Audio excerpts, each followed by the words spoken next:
Hoy, mi compañera Anaís Coronado y yo, Laura Rubio, presentaremos sobre la síntesis de coniferina a partir de pentacetato de glucosa. La coniferina es un monosacárido que presenta diversas funciones biológicas. No hay estudios que comprueben sus propiedades farmacológicas, pero existe un bálsamo proveniente del Perú que se utiliza en las complicaciones de úlceras en las piernas o en pacientes que reaccionan a cosméticos y saborizantes. Nuestra hipótesis es que existe la posibilidad de sintetizar por múltiples etapas coniferina a partir del pentacetato de glucosa, con medidas sustentables para el planeta. Como objetivos tenemos el plantear una síntesis de múltiples etapas que contemple los reactivos, materiales y rendimiento, analizar diferentes tipos de espectros y presentar alternativas sustentables mediante la química verde. Se abarcarán las reacciones para la síntesis de dextroconiferina. Para describirla, se utilizará este diagrama de flujo, revisando las reacciones paso a paso, donde los grupos ACO son los grupos acetiloxi. En la reacción A ocurre una bromación entre el pentacetato de dextroglucosa y bromuro de hidrógeno en ácido acético, ya que el pentacetato de glucosa es muy soluble en disolvente orgánico y el producto generado tendrá un buen rendimiento. En B, ocurre una reacción de Konigsmark que involucra la formación de un bromuro de piranosilo seguida por una sustitución nucleofílica, donde se adiciona un alcohol apropiado en presencia de óxido de plata. En este caso, el producto intermediario 1 reacciona con vainillina utilizando quinolina como catalizador básico. En la reacción C se genera una condensación de Neubel-Nagel, que consiste en la intervención de aldehídos y cetonas. En este caso, nuestros reactivos son el producto intermediario 2, el ácido etilmalónico en peridina y como catalizador básico la piperidina. En la reacción D se produce por una reacción de reducción con disobutilaluminio generando dextroconiferina. Se observa el procedimiento experimental para la generación del producto intermediario 1 por medio de un diagrama de flujo. Se disuelven y mezclan los reactivos para proceder a una agitación por 2 horas a temperatura ambiente. Luego se produce la extracción, el lavado y secado de la capa orgánica para luego recristalizar el compuesto. Aquí se observa el procedimiento experimental para la generación del producto intermediario 2, donde se agitan los reactivos mediante un agitador magnético, luego se filtra con el sistema de filtración Célite, se lava la capa orgánica, posteriormente esto se seca y se evapora con placa calefactora para luego llevar a cabo una recristalización y así obtener el producto intermediario 2.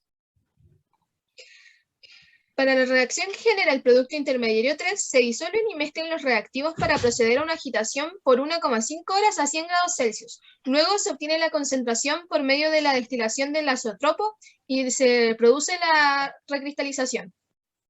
Para obtener el producto final, se debe disolver el producto intermediario 3 y se agita por 1 hora. Posteriormente, la mezcla se debe concentrar y filtrar en agua caliente. El filtrado se purifica por cromatografía de capa fina y finalmente se cristaliza 3 veces. En primer lugar, se realiza el cálculo del rendimiento de nuestra primera reacción. Por medio de los gramos, conociendo el peso molecular del pentacetato de dextroglucosa, calculamos sus milimoles utilizados, teniendo que este es nuestro reactivo limitante. Con esto es posible calcular los gramos del producto por medio de su peso molecular y por lo tanto calcular el rendimiento de la reacción, conociendo la masa experimental y teórica generada. Como en el cálculo del rendimiento anterior, se utiliza el mismo procedimiento para la reacción B, obteniendo un 75% de rendimiento. Para la reacción C tenemos la misma cantidad de milimoles en cada reactivo. Se realiza el mismo procedimiento que explicamos anteriormente, lo cual nos permite tener un rendimiento de un 85,6%. Para el cálculo de rendimiento en la reacción D, tenemos que el producto intermediario 3 es el reactivo limitante. Entonces, como la reacción estequiométrica es idéntica, deberían formarse 1,63 milimol. Y con su peso molecular calculamos los gramos y posteriormente su rendimiento, que es 52,8%, el cual es aceptable. Ahora se analizarán los espectros para el pentacetato de dextroglucosa, productos intermediarios y final. En los productos intermediarios se utilizarán desplazamientos químicos relacionados con el artículo preparación y propiedades de un enantiómero de coniferina. En el espectro infrarrojo del pentacetato de dextroglucosa, la primera señal comprende una intensidad débil sobre los 3000 centímetros a la -1, característica del sobretono de grupos carbonilos. Luego, una señal fuerte en 1743 centímetros a la -1, principalmente señalada como grupos carbonilos en ésteres, y por último se observa otra señal a 1227 centímetros a la -1, considerada como la asignación de un acetato. En la resonancia magnética nuclear, la primera señal es encontrada en 7.3 partes por millón como singlete, pues el hidrógeno alfa está en posición axial hacia abajo.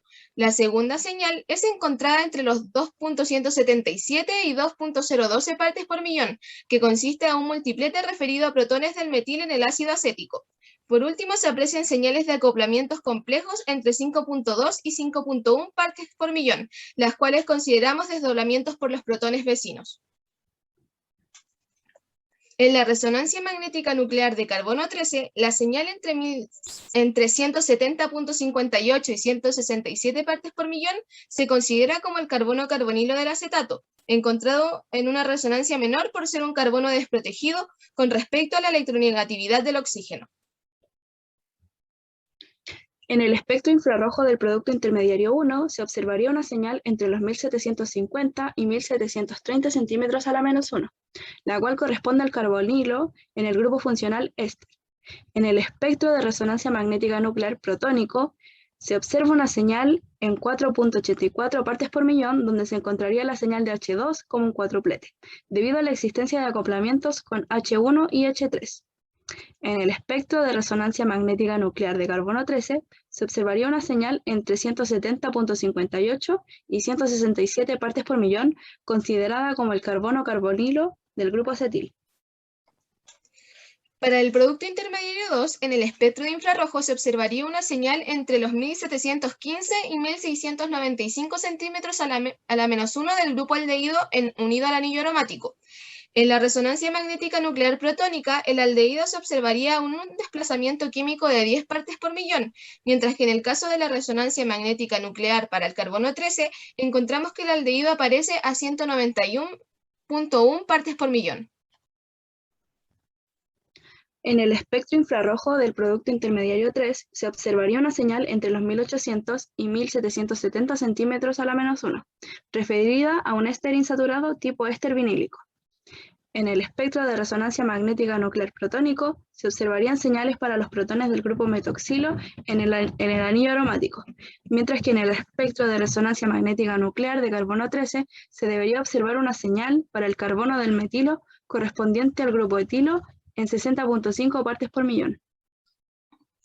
En el espectro IR para D-coniferina se observa el estiramiento amplio del grupo hidroxilo, que se encuentra entre los 3.324 centímetros a la -1. Las señales en 1.194 y 1.170 centímetros a la -1 corresponden a un estiramiento del grupo hidroxilo, mientras que las señales más fuertes de coniferina son causadas por estiramientos alifáticos entre enlaces carbono-oxígeno y carbono-carbono. Se observa a 6.5 partes por millón señales de hidrógenos unidos alquenos, que podrían estar desapantallados. Entre 5.25 y 4.57 partes por millón se encuentran señales del hidroxilo, y en los 3.8 partes por millón aproximadamente se encuentra una señal correspondiente al metoxilo con hidrógenos equivalentes. Por último, entre las 120 y 110 partes por millón, tenemos tres señales que son alquenos aromáticos. Entre las 80 y 70 partes por millón, señales que podrían corresponder al enlace entre carbono e hidrógeno unido a un oxígeno. Y unas señales sobre las 60 partes por millón pertenecientes a un metileno unido a un oxígeno. La química verde proporciona diferentes métodos para la producción de compuestos de una manera simplificada. En este caso, explicamos sobre el hidruro de diisobutilaluminio, donde esta reducción puede ser revitalizada en un sistema de flujo continuo, rápido y selectivo para la síntesis de aldehídos, que se ensambla fácilmente, conduciendo un protocolo mejorado para la síntesis de una amplia variedad de ésteres. Con lo anterior, podemos decir que no se cumple el uso de reactivos o material adecuado para cada reacción intermedia y final, ya que la reacción final tiene un rendimiento de un 52,8%. Consideramos que este rendimiento final es causado por no utilizar concentraciones aptas de reactivos y la falta de condiciones óptimas, ya que existen ajustes posibles de realizar para el Dibal-H, que aumentaban significativamente este rendimiento, concluyendo así que se cumple la hipótesis planteada. Muchas gracias por su atención.